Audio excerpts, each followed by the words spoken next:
Episode start అవగానే మొత్తానికి చూసుకున్నట్లయితే రుద్రాణి ఇక కావ్య మీద అందరి ముందు పిచ్చిదాన్ని చేయాలని చూసిన ప్లాన్ అయితే అట్టర్ ఫ్లాప్ అవుతుంది. కావ్య హెడ్ ఫోన్స్ పెట్టుకున్నానని ఇక క్లయింట్స్తో మాట్లాడుతున్నానని ఈ రుద్రాణి నా వెనకాల వచ్చి నన్ను ఫాలో చేయడం చాలా తప్పు అని చెప్పి ఇక గట్టిగా వార్నింగ్ ఇచ్చి మరీ వెళ్ళిపోతుంది. ఇక మరొక పక్క ఇంట్లో అందరూ కూడా కావ్య విషయంలో రుద్రాణి చేసింది తప్పని భావించడం జరుగుతుంది. ఇక నెక్స్ట్ డే మార్నింగ్ ఇక అందరూ కూడా ఎవరి పనుల్లో వాళ్ళు ఉంటే కావ్య కూడా వంట చేస్తూ వంటగదిలో బిజీగా ఉంటుంది. ఇక రాజు మాత్రం రూమ్లో అటు ఇటు తిరుగుతూ ఈ యామిని రోజు రోజుకి నా మీద ఇక పెత్తనం చలాయిస్తుంది, తన గ్రిప్పులో నన్ను పెట్టుకోవాలని ఎందుకు చూస్తుంది, అయినా నేను ఇక పర్సనల్గా ఎక్కడికి వెళ్ళినా తను నా వెంట ఎందుకు ఉంటుంది అని చెప్పి చాలా విసిగిపోతూ ఉంటాడు ఇక యామిని ప్రవర్తన చూస్తూ. కానీ కావ్య గురించి మాత్రం చాలా పాజిటివ్గా ఆలోచిస్తూ రాజు అయితే కళావతి గారిని చూడాలనిపిస్తుంది, కళావతి గారిని కలవాలనిపిస్తుంది. పాపం కళావతి గారిని కాఫీ కనిపించి ఇక నేను ఫోన్లో మాట్లాడుతూ ఉంటే ఫీల్ అయినట్టున్నారు, హెడేక్ కూడా వస్తుందని చెప్పారు, ఆమెకి ఒకసారి ఫోన్ చెయ్యాలి అని చెప్పి రాజ్ అయితే కాల్ చేస్తాడు కావ్యకి. కావ్య వంటగదిలో బిజీగా ఉండటం వల్ల ఫోన్ మోగుతూ ఉంటుంది. ఇంతలోనే అపర్ణ హాల్లో ఉంటూ అమ్మ కావ్య ఫోన్ వస్తుంది అనగానే అత్తయ్య గారు ఒకసారి ఫోన్లో మాట్లాడండి అత్తయ్య గారు, చేతుల్లో పని ఉంది అనగానే ఇక అపర్ణ ఫోన్ దగ్గరకు వస్తూ ఉంటుంది. అప్పుడే కావ్యకి సడన్గా గుర్తుకు వస్తుంది, అమ్మ బాబోయ్ ఆయన గనక ఫోన్ చేస్తున్నారేమో, ఒకవేళ అత్తయ్య ఆయనతో మాట్లాడితే ఏ రకంగా తెలిసిపోతుంది కదా అని చెప్పి వెంటనే ఇక ఒక్కసారిగా షాక్ అయిపోతూ అపర్ణ వెంటనే లిఫ్ట్ చేసేస్తుంది. అత్తయ్య గారు అని చెప్పి వచ్చే లోపలే హలో అని చెప్పి అపర్ణ అనడంతో అవతల నుంచి రాజ్ హలో కళావతి గారు అని చెప్పి అంటాడు. ఒక్కసారిగా అపర్ణ విన్న ఆ వాయిస్ విని అలానే ఉండిపోతుంది. హలో కళావతి గారు మీరేనా అనగానే కళావతి గారు కాదు అని చెప్పి అనగానే రాజ్ కూడా అపర్ణ గొంతు వింటాడు. రాజ్ కూడా అలానే ఇక సడన్గా ఉండిపోతూ ఉంటే ఇక వెంటనే కావ్య అత్తయ్య అని చెప్పి చేతిలోంచి ఫోన్ లాక్కుంటుంది. ఇక వెంటనే అపర్ణ అయితే రాజ్ గొంతు చెవులో పడేసరికి ఇక ఏం చేస్తుందో కూడా అపర్ణకు తెలియదు. అలాగే స్టన్ అయిపోయి కావ్య వెంటనే లాక్కొని నేను మాట్లాడతాను అత్తయ్య గారు, నేను మాట్లాడతాను అని చెప్పి బయటకు వెళ్ళిపోతుంది. అపర్ణ ఇక ఏమి ఆలోచిస్తుందో కూడా అపర్ణకు అర్థం కాదు, అలాగే స్టన్ అయిపోయి ఉంటుంది. ఇక కావ్య గబా బయటకు వచ్చి హలో నేను తర్వాత మాట్లాడతానండి, మీరు ఫోన్ పెట్టేసేయండి అని చెప్పి ఫోన్ పెట్టేసి ఇక రూమ్లోకి వెళ్ళిపోతుంది. ఇక ఇదిలా జరిగితే ఇక రుద్రాణి అయితే కావ్య మీద ఇంకొక రకమైన ప్లాన్ వేయడానికి స్టార్ట్ అవుతుంది. ఒరే రాహుల్, ఈ కావ్య ఏంట్రా ఈ రకంగా ఉంటుంది, చూడటానికి అమాయకంగా ఉన్న దీని బుర్రలో ఇన్ని ప్లాన్లు, మనం వెళ్ళిన తర్వాత అక్కడ మనల్ని ఇరికించడం కోసమే ఈ రకమైన ప్లాన్ వేసిందేమోనని నాకు అనిపిస్తుంది అనగానే ఏదైనా మమ్మీ కావ్య మాత్రం పిచ్చ క్లారిటీతో ఉంది, అయినా నాకు ఒకటి అర్థం కావట్లేదు మమ్మీ, ఆఫీస్ కానీ ఇంట్లో బయలుదేరింది, అక్కడికి వెళ్ళి ఇక హెడ్ ఫోన్స్తో మాట్లాడుతూ క్లయింట్స్ అని చెప్పి కవర్ చేసింది, ఒకవేళ నిజంగా క్లయింట్స్తో మాట్లాడుతుందా లేదా ఇంకెవరితోనన్నా మాట్లాడుతుందా మమ్మీ, నాకెందుకో కావ్య ప్రవర్తనలో చాలా మార్పు అనిపిస్తుంది, ఎప్పుడూ లేని విధంగా చక్కగా చీర కట్టుకొని తల నిండా పూలు పెట్టుకొని ఏదో పేరంటానికి బయలుదేరినట్టుగా వెళ్తుంది, తన మొహంలో ఎక్కడ కూడా భర్త లేడు అనేది కొంచెం కూడా అనుమానం కూడా కనిపించట్లేదురా రాహుల్, అదే నాకు అనుమానంగా అనిపిస్తుంది, నిజంగా కావ్య చెప్పినట్టు రాజ్ బ్రతికే ఉన్నాడా, రాజ్ బ్రతికే ఉంటే కావ్యతో ఇక ఇంటికి రావాలి కానీ కావ్య ఇక నా భర్త బ్రతికే ఉన్నాడు అంటుంది తప్పించి మనిషిని తీసుకురావట్లేదు, అసలు ఏమవుతుందిరా, నాకు పిచ్చి పట్టేలా ఉంది, నేను నీకు కావ్యని ఫాలో అవ్వమని చెప్పాను కదా, కావ్య విషయంలో ఏదైనా క్లారిటీ దొరికితే కదరా మనం ఏదైనా చెయ్యాలి అనగానే లేదు మమ్మీ, నువ్వు వెళ్ళాము, అక్కడ కావ్య ఒక్కదే ఉంది, ఇక నువ్వు చెప్పినట్టుగా ఈరోజు నుంచి కావ్య మీద ఖచ్చితంగా సీరియస్గా కన్నేస్తాను, తను ఎప్పుడెప్పుడు ఎవరితో మాట్లాడుతుంది, ఎవరిని కలుస్తుంది అన్నీ కూడా గ్యాదర్ చేస్తాను మమ్మీ అని చెప్పి రాహుల్ అంటాడు. ఇక రాజ్కి కావ్య కాల్ చేస్తుంది. ఇక వెంటనే హాల్లో ఉన్న ఫోన్ తీసుకొని రాజ్ కళావతి గారే, ఖచ్చితంగా కళావతి గారే అని చెప్పి ఇక లోపలికి రావటం దూరం నుంచి యామిని గమనిస్తుంది. ఇదేంటి రామ్లో ఏ రకమైన మార్పు వచ్చింది? ఫోన్ రాగానే చాలా ఆనందపడిపోతూ చాలా పర్సనల్గా వెళ్ళి మాట్లాడుకుంటున్నాడు. ఖచ్చితంగా తన వైఫ్ కావ్యతోనా, లేదంటే ఖచ్చితంగా కావ్య అయి ఉండొచ్చు. మొన్న కూడా కాఫీ షాప్లో 2 కప్స్ కనిపించాయి. ఖచ్చితంగా ఆ కావ్యని మీట్ అయ్యడానికి వెళ్ళుంటాడు. నేను అనుకున్నంత అమాయకుడైతే కాదు రాజ్. నువ్వు గతం మర్చిపోయినా నీలో ఉన్న మొండితనాన్ని నువ్వు వదులుకోలేదు. అందుకే నువ్వు నా గ్రిప్పులో ఉండడానికి నీకు ఇష్టం అనిపించట్లేదు.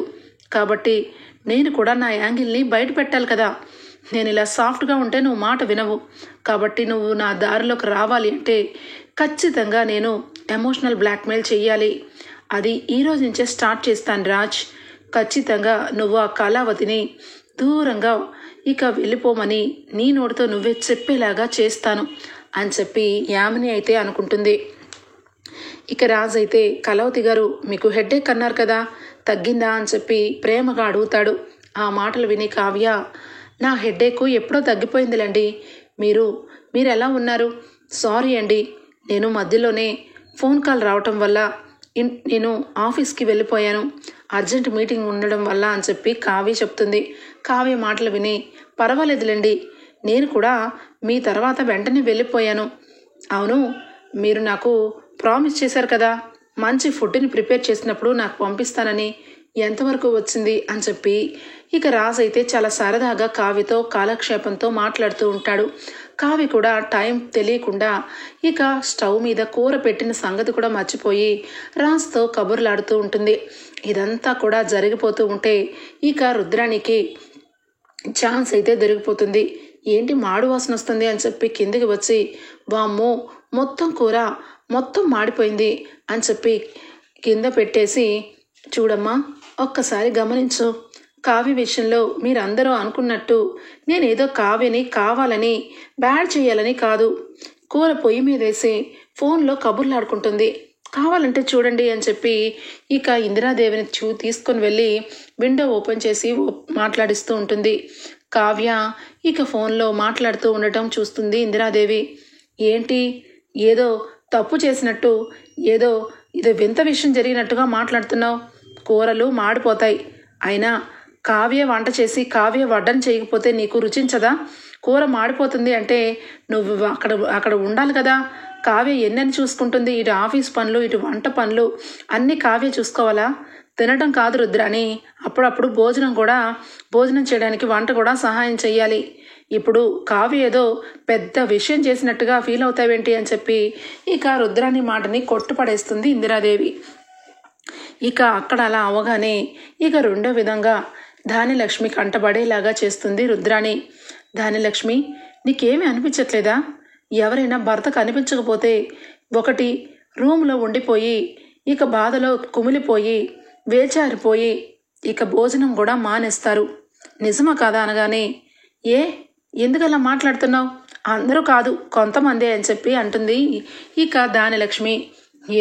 కొంతమంది ఏంటి, అందరూ అలాగే చేస్తారు అని చెప్పి రుద్రాని అనగానే, లేదు రుద్రాని, భర్త కనిపించకపోతే అందరూ మానేయాలని రూల్ లేదు.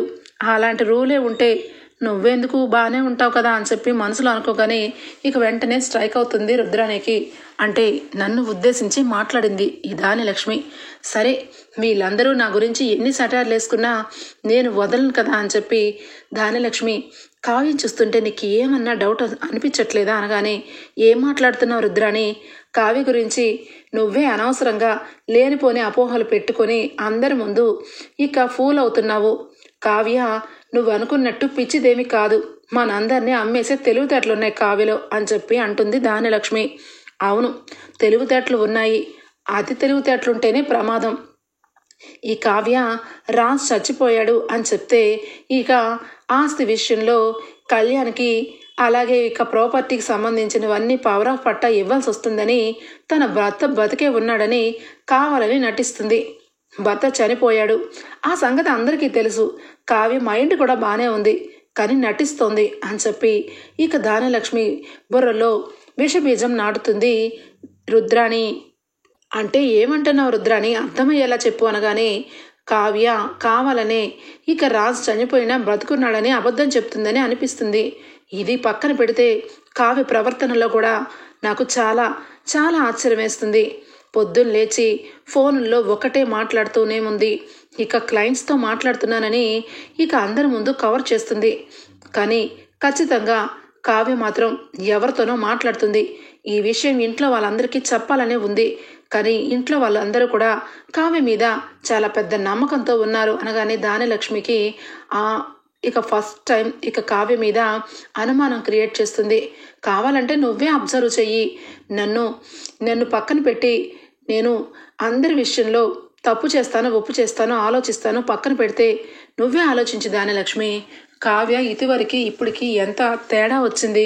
ఎవరికి ఏమీ చెప్పకుండా శుభ్రంగా రెడీ అయ్యి ఎవరిని కలుస్తుందో కూడా అర్థం కావట్లేదు. ఆఫీస్కి వెళ్తున్నానని చెప్తుంది, బయటకు వెళ్తుంది, బయట క్లయింట్స్తో అంటుంది, కానీ ఇంటికి వచ్చేస్తుంది. అసలు ఏం జరుగుతుంది అని చెప్పి అనగానే ఇక వెంటనే రుద్రాని చెప్పినట్టుగా ధాన్యలక్ష్మి కావ్య మీద కన్నేసి ఉంచుతుంది. కావ్య ఇక రాజ్తో మాట్లాడుతూ బయట కలుద్దాం అన్నప్పుడు రాజ్ని కలవడం మొదలు పెడుతుంది. కావ్య ఉద్దేశం ఏంటంటే ప్రతిరోజు రాజుని కలిసి ఎంతవరకు ఆయనకి గతాన్ని గుర్తు చేయాలని ఇక ట్రై చేస్తూ మధ్యలో రాజుని కలుస్తూ ఇంటికి వస్తూ ఆ విధంగా జరుగుతూ ఉంటే ఇక మొత్తానికైతే ధాన్యలక్ష్మి ఖచ్చితంగా కావ్య ఎవరితోనో మాట్లాడుతుందని అర్థం చేసుకుంటుంది. ఇటు చూస్తే అప్పు కూడా ఇక యామిని గురించి ఎంక్వైరీ మొత్తం మొదలుపెట్టి A to Z మొత్తం కూడా ఇక తెలుసుకుంటుంది. ఇక యామిని చాలా ఘోరాది ఘోరమైన మెంటాలిటీ అని, తను కాలేజ్ డేస్ అప్పటి నుంచి రాజ్ని టార్చర్ చేసిందని, తను ప్రేమించిన పాపానికి రాజ్ని ఒంటరివాడిని చేసేద్దామని అందరి ముందు ఎవరినితో మాట్లాడినా వాళ్ళని ఏదో రకంగా బాధ పెట్టేదని, తను ఒక విధంగా చెప్పాలంటే ఒక సైకో లాంటిదని తెలుసుకుంటుంది యామిని గురించి వివరాలన్నీ తెలుసుకుంటుంది అప్పు. యామిని, నీ గురించి ఇంతవరకు తెలియదు కాబట్టి నిన్ను అరెస్ట్ చేయలేదు, కానీ ఇప్పుడు నీ గురించి పిన్ టు పిన్ మొత్తం తెలిసిపోయింది. నువ్వు ఎక్కడి నుంచి స్టార్ట్ అయ్యావో ఏమేం చేశావో మొత్తం నా దగ్గర లిస్ట్ ఉంది. వస్తున్నా యామిని, త్వరలోనే నిన్ను అరెస్ట్ చేసి సెల్లో వేయకపోతే నా పేరు అప్పునే కాదు, కావ్య అక్కని రాజ్బాబుని వేరు చేస్తావా, వాళ్ళని చంపాలని ప్రయత్నం చేస్తావా, నువ్వు ఇక జీవితాంతం జైల్లో చెప్పుకుడు తినడమే అని చెప్పి ఇక యామిని గురించి అప్పు అయితే శుభ్రంగా అంతా గ్యాదరింగ్ చేసి పెట్టుకుంటుంది. ఒకవైపు కావ్య రాజ్ ఫ్రెండ్షిప్ చేస్తూనే ఉంటారు. రాజ్ మనసులో కావ్య స్థానం సంపాదించుకుంటూనే ఉంటుంది. ఇక ఫైనల్గా కావ్య అయితే ఒకరోజు ఇలా కాదు, ఈయనని నేచురల్గా ఆయన మైండ్లో ఇక నా గురించి ఏదో ఆలోచన ఉంది, అది నేను ఆయనకు అర్థమయ్యేలాగా చెయ్యాలి, ప్రతి విషయంలోనూ ఆయనని ప్రతి ఒక్క విషయం గుర్తు చెయ్యాలి అని చెప్పి ఒకరోజైతే ఇక బయటకు వెళ్దామని చెప్పి రాజు బలవంతం చేయడంతో రాజ్తో పాటు కావ్య బయటకు వెళ్తుంది. ఇక కావ్య కావాలనే ఇక ఆర్నమెంట్ షాప్కి అయితే తీసుకొని వెళ్తుంది. ఏమైంది కళావతి గారు, ఏంటి ఈ ఆర్నమెంట్ షాప్కి ఎందుకు తెచ్చారు, గోల్డ్ షాప్కి ఎందుకు తెచ్చారు అని చెప్పి రాజ్ అడగగానే ఏమీ లేదు, త్వరలోనే చిన్న ఫంక్షన్ ఉంది, ఆ ఫంక్షన్కి ఏమన్నా నగలు చూద్దామని వచ్చాను అని చెప్పి కావ్య అనడంతో ఇక అక్కడ ఉన్న ఆర్నమెంట్స్ డిజైన్స్ అన్నీ కూడా రాజ్ కంట పడితే రాజ్కి ఎంతో కొంత గతంలో తను ఆర్నమెంట్స్ డిజైన్స్ అన్నీ కూడా గుర్తు తెచ్చుకుంటాడని కావ్య ప్లాన్ చేస్తుంది. మొత్తానికైతే రాజ్ అన్ని డిజైన్స్ చూస్తూ ఉంటే ఈ డిజైన్ ఇలా ఉందేంటి, ఆ డిజైన్ అలా ఉందేంటి అని చెప్పి కావ్య అన్నీ కూడా అడుగుతూ ఉంటే ఒక్కసారిగా రాజ్కి బోర్డ్ మీటింగ్లో డిజైన్స్ గీస్తున్న విషయాలన్నీ గుర్తుకు వస్తాయి. తల పట్టుకొని అన్నీ కూడా గుర్తు చేసుకుంటాడు. ఇక కావ్య అయితే మెల్లమెల్లగా రామ్ గారు ఏం ఆలోచిస్తున్నారు, ఈ డిజైన్ ఎలా ఉంది అనగానే ఇది యావరేజ్గా ఉంది అని చెప్పి అంటాడు. అదేంటండి మీకు టేస్టే లేదు, ఇన్ని డిజైన్స్ యావరేజ్గా ఎలా ఉంటాయనగానే సూపర్ డూపర్ డిజైను మీరే డ్రాప్ చేసుకొని ఆర్డర్ చేయండి అదిరిపోతుంది అనగానే నాకు డిజైన్స్ అన్నీ అంత పెద్ద తెలియదండి అని చెప్పి కావ్య అంటుంది. ఆ మాటకి రాజ్ సరే మీకు తెలియపోతే ఏముంది, నేను మంచి డిజైన్ గీసి మీకు నేను ఇస్తాను, సేమ్ టు సేమ్ అలాంటి పీసే మీరు రెడీ చేయించుకోండి అదిరిపోతుంది అని చెప్పి రాజ్ అనడం ఇక డిజైన్స్ అయితే ఇక పర్సనల్గా రాజ్ గీస్తూ ఉండగా ఒక్కసారిగా గతంలో తను ఏం చేశాడో అన్నీ కూడా కళ్ళ ముందు కనపడేలాగా కనిపిస్తూ ఉంటాయి. బోర్డు మీటింగ్లో డిజైన్స్ గీయడం, ఇక రాజ్ ఆఫీస్ మీటింగ్లో అందరికీ డిజైన్స్ ఎక్స్ప్లెయిన్ చేయడం, ఇదంతా కూడా కొంచెం గతమైతే రాజ్కి కళ్ళ ముందు కనిపిస్తూ ఉంటుంది. రాజ్ ఒక్కసారిగా స్టన్ అయిపోతాడు. నేను డిజైన్స్ వేస్తూ ఎక్కడో బోర్డు మీటింగ్లో అటెండ్ అవుతున్నట్టు నా కళ్ళకు కనిపిస్తుంది ఏంటి? ఆ మీటింగ్లో నేను అందరికీ ఎక్స్ప్లెయిన్ చేస్తున్నాను అంటే నాకు నా గతానికి ఈ డిజైన్స్కి ఏదో సంబంధం ఉంది అని చెప్పి రాజ్ అయితే కొంచెం కొంచెం గతాన్ని గుర్తు చేసుకుంటూ ఉంటాడు. మరొక పక్క ఇక కావ్య అయితే, ఏమండి మీరు మీ అంతటికి మీరే మీ గతాన్ని గుర్తు చేసుకోవాలని నేను ఈ పని చేశాను. రేపు మీకు మన ఆఫీస్కి తీసుకొని వెళ్తాను. అందరూ కూడా ఆఫీస్ని చూసి మీరు అన్ని విషయాలు గుర్తు తెచ్చుకునేలాగా చేస్తాను అని చెప్పి కావ్య అయితే ఇక రాజ్ని ఫోన్ చేసి, మీరు నాకు కావలసిన నెక్లెస్ డిజైన్ గీసి పెట్టారా అనగానే, ఓ రెడీ అయింది అని చెప్పి ఇక రాజ్ చెప్తాడు. మీకు ఒక ప్లేస్కు తీసుకొని వెళ్తాను, మీరు రెడీ అవ్వరండి అని చెప్పి అనగానే సరే అని చెప్పి రాజ్ అయితే కావ్యకి ఈ డిజైన్స్ గురించి మాట్లాడాలి, అలాగే కళావతి గురించి కొన్ని విషయాలు తెలుసుకోవాలి అని చెప్పి రాజ్ కూడా ఇక కావ్య చెప్పినట్టుగా పొద్దున్నే రెడీ అయిపోయి ఇక యామిని గురించి ఆలోచించిన పక్కన పెట్టేసి ఇక ధైర్యంగా బయటకు వస్తాడు రాజ్. ఇక కావ్య ఆఫీస్ దగ్గర వెయిట్ చేస్తూ ఉంటుంది. ఆఫీస్ మొత్తానికి ఇక ఓపెన్ అయ్యే లోపలే మార్నింగే ఆఫీస్ని మొత్తం కూడా రాజ్కి చూపించాలని ఇక వెంటనే ఆఫీస్ దగ్గర వెయిట్ చేస్తూ ఉంటుంది. ఇక ఇంట్లో అందరూ కూడా కావ్యని ఏదో విధంగా అనుమానించాలని రుద్రాని దానిలక్ష్మికి చెవులు కొరుకుతూనే ఉండటం వల్ల దానిలక్ష్మి మనసులో కూడా కావ్య పొద్దున్నే ఎక్కడికి వెళ్తుంది, ఏం చేస్తుంది, కావ్య ఈ రకంగా చేస్తుందని అసలు ఊహించలేదు, ఎవరో వ్యక్తితో మాట్లాడుతుంది అని చెప్పి ఇక దానిలక్ష్మి కూడా ఇంట్లో ఎవరికైనా చెప్పాలి ఈ విషయం అని చెప్పి అనుకుంటూ ఉంటుంది. ఇక మార్నింగే కావ్య ఇంట్లో నుంచి చక్కగా రెడీ అయ్యి వెళ్ళిపోవటం అపర్ణ గమనిస్తుంది. అపర్ణ దగ్గరికి ఇక రుద్రాని దానిలక్ష్మి వచ్చి, ఇక అక్క నీకు నేను చెప్పడానికి నా నోరు కూడా రావట్లేదు, కావ్యని మీరందరూ నమ్ముతున్నారు, నేను కూడా నమ్మాను, కానీ కావ్య ప్రవర్తనలో ఏదో మార్పు వస్తుందక్క, నువ్వు ఏమి అనుకోకపోతే కావ్య ఎవరితోనో మాట్లాడుతుంది అని చెప్పి దానిలక్ష్మి అనటంతో ఇక అపర్ణ అయితే, చూడు దానిలక్ష్మి, నువ్వు ఎన్ని చెప్పినా నా కావ్య బంగారం, నా కావ్య గురించి ఎంతమంది ఎలాంటి గుంట నక్కలు ప్లాన్ చేసినా నేను ఎప్పటికీ కూడా కావ్యని మాత్రం అనుమానించను అని చెప్పి ఇక అపర్ణ కూడా చాలా సంతోషంగా, అత్తయ్య గారు నేను ఇంట్లో నుంచి గుడికి వెళ్తున్నాను అనగానే ఒక్కసారిగా స్టన్ అయిపోతుంది అపర్ణ ప్రవర్తన చూసి. ఇక ఇంట్లో అందరూ కూడా, ఏంటి అపర్ణ ఎక్కడికి వెళ్తున్నావు అని చెప్పి సుభాష్ అనగానే, ఏమండి నేను గుడికి వెళ్తున్నాను, నాకు నా కోడల మీద నమ్మకం కుదిరింది, నా కోడలు ఖచ్చితంగా నా కొడుకుని ఇంటికి తీసుకురాకపోయినా నా కోడలు సంతోషంగా ఉంటే అంతే చాలు, నేను కూడా ఇంట్లో ఉండి నాకు ఒక రకంగా ఉంది, ప్రశాంతత కోసం గుడికి వెళ్తున్నాను అని చెప్పి అపర్ణ ఇక గుడికని పూల సజ్జ పట్టుకొని బయలుదేరుతుంది. ఇదేంటి అక్కకి నిజంగానే ఏమైంది? మొన్నటి వరకు రాజ్ గురించి బాధపడుతూ ఇప్పుడు కావ్య గురించి చెప్పగానే తప్పుగా మనల్ని అపార్థం చేసుకొని అక్క కూడా ఏమి పట్టనట్టుగా వెళ్ళిపోతుంది, అసలు ఏం జరుగుతుంది అని చెప్పి దానిలక్ష్మి అవాక్కైపోతుంది. ఇందిరాదేవి కూడా ఇక అపర్ణను చూసి మనసులో, పోనీలే నా కోడలు మనసు మలుచుకుంది, గుడికి వెళ్తే ప్రశాంతతన దక్కుతుంది అని చెప్పి అనుకుంటుంది. అపర్ణ కారు ఎక్కి ఇక సరాసరి ఆఫీస్కి పద అని చెప్పి డ్రైవర్తో చెప్పగానే ఇక డ్రైవర్ ఆఫీస్కి అయితే తీసుకొని వెళ్తాడు. ఇక మనసులో కావ్య గురించి ఆలోచిస్తూ ఉంటుంది అపర్ణ. ఇక అక్కడికి వెళ్ళగానే ఇక ఒక్కసారిగా కావ్యని చూస్తుంది దూరం నుంచి. నా కోడల గురించి ఎవరు ఏమన్నా నా కోడలు బంగారం, నా కోడల గురించి తప్పుగా ఎవరు మాట్లాడినా నేను సహించలేను, తను ఆఫీస్కి వచ్చింది, తను కావాలని ఎవరితోనో మాట్లాడుతుందని ఈ రుద్రాని దానిలక్ష్మి అనుకుంటున్నారు, నా కోడలు తప్పు చేయదు, నేను నా కోడల్ని నమ్ముతాను మనస్ఫూర్తిగా అని చెప్పి భగవంతుడి గుడికి వెళ్ళి దండం పెట్టుకొని మరీ ఆఫీస్కి వెళ్తుంది అపర్ణ. ఇక అప్పుడే ఒక్కసారిగా అక్కడ రాజుని చూస్తుంది అపర్ణ. ఉన్న పలంగా రాజుని చూసి ఆనంద బాష్పాలతో అపర్ణ చాలా సంతోషపడిపోతూ, నాకు తెలుసురా. నువ్వు ఫోన్ చేసి కళావతి అని చెప్పి నువ్వు అన్నప్పుడే నీ గొంతుని గుర్తుపట్టాను. కానీ ఈ కావ్య ఎందుకు నా నుంచి నువ్వు బ్రతికే ఉన్నావు, నిన్ను చూపించే నిజాన్ని ఎందుకు దాచిపెట్టిందా అని చెప్పి కావ్యని ఫాలో అయ్యే వచ్చాను.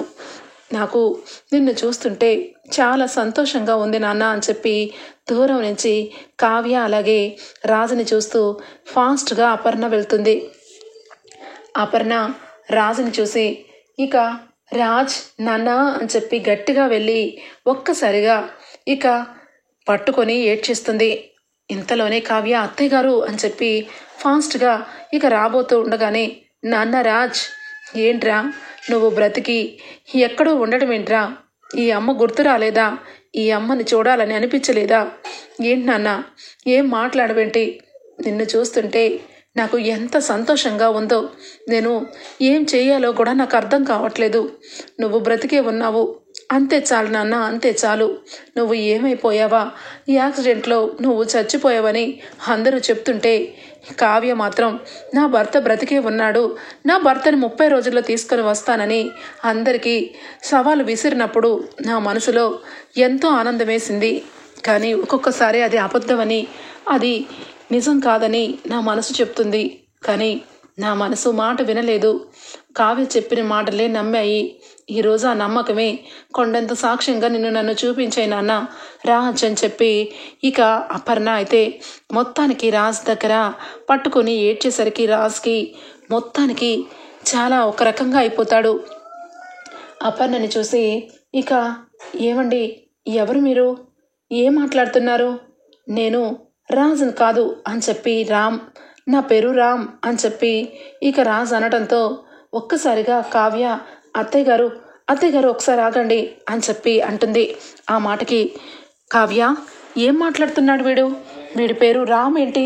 వాడు రాజ్ కదా అనగానే, అత్తయ్య గారు మీరు పొరబడ్డారు, ఆయన మీ అబ్బాయి గారు కాదు రామ్ అనగానే, ఏం మాట్లాడుతున్నావు కావ్య అనగానే, అత్తయ్య ఒక్కసారి నా మాట వినండి, మీరు కొంచెం వెయిట్ చేయండి అని చెప్పి అపర్ణని పక్కకు తీసుకొని వస్తుంది. ఏంటి కావ్య, ఏం చేస్తున్నావు?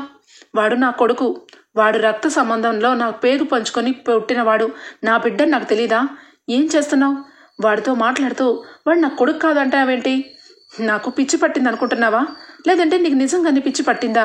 వాడు నా రాజ్ అనగానే, అత్తయ్య ఆయనకి గతం గుర్తులేదు, అందుకే ఆయన పేరు రామ్ అని చెప్తున్నారు.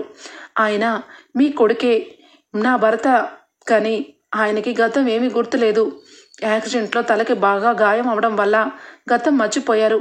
గతాన్ని గుర్తు చేసే ప్రయత్నంలోనే మీ అందరికీ నేను 4 రోజులు టైం అడిగాను అత్తయ్య.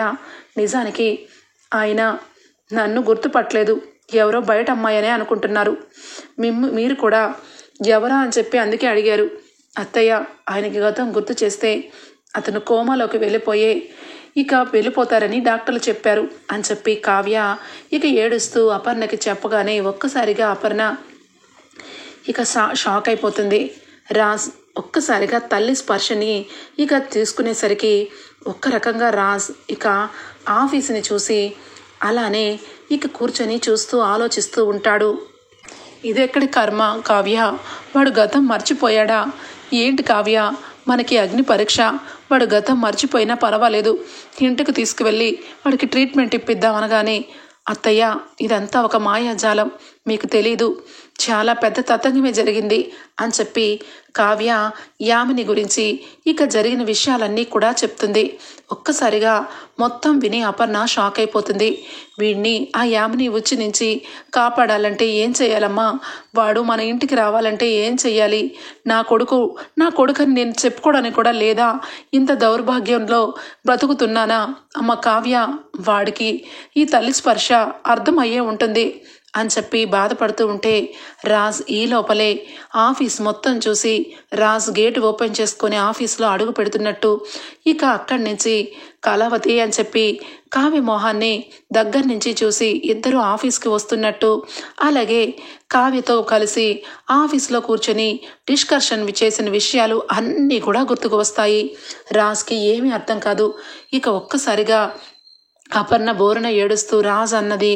ఇక నాన్న యాక్సిడెంట్లో నువ్వు చనిపోయావనుకున్నాను అన్న మాటలు అన్నీ కూడా గుర్తు తెచ్చుకుంటాడు.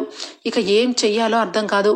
రాజ్కి ఒకటి తర్వాత ఒకటి అన్నీ గుర్తుకొస్తూ ఒక్కసారిగా ఇక ఆఫీస్ మెట్ల మీద నుంచి ఇక మెల్లమెల్లగా కళ్ళు తిరిగి పడిపోవడం వల్ల తలకి మళ్ళా గాయం తగులుతుంది. ఏమండి ఏమండి అని చెప్పి ఒకవైపు కావ్య, మరోవైపు అపర్ణ ఇద్దరు కూడా ఇక పరుగున వస్తారు. అత్తయ్య అత్తయ్య ఆయనకి ఏదో అయ్యింది, తలకి గాయమైంది అత్తయ్య అని చెప్పి ఇక వెంటనే ఏడుస్తూ ఉంటే రాజ్ ఇక కళ్ళు మూసుకొని స్పృహ కోల్పోయి ఉంటాడు. ఇమిడియట్గా డాక్టర్కి అయితే ఫోన్ చేస్తుంది కావ్య. మొత్తానికైతే డాక్టర్ వచ్చి రాజ్ విషయంలో అపర్ణకి కావ్యకి ఇక కొంచెం సేపు టైం ఇవ్వమని అతను ఇక ఏదో సృహలోకి వచ్చేయడానికి ట్రై చేస్తున్నారని విషయం చెప్తారు. ఇక రాజ్ ఇక ఎప్పుడు సృహలోకి వస్తాడా ఈ ఆనందమైన విషయం కోసం ఇక అత్తా కోడళ్ళు ఇద్దరు కూడా వెయిట్ చేస్తూ ఉంటారు.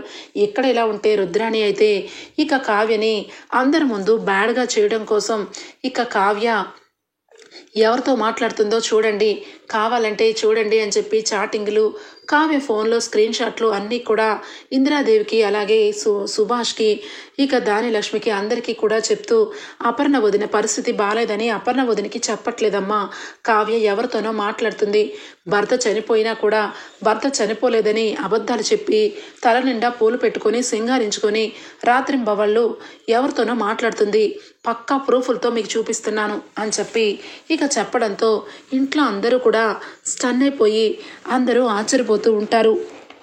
ఇవన్నీ కూడా కావ్య ఫోన్లోంచి మెసేజ్లే, కావాలంటే చూడండి అని చెప్పి చూపిస్తూ ఉంటుంది.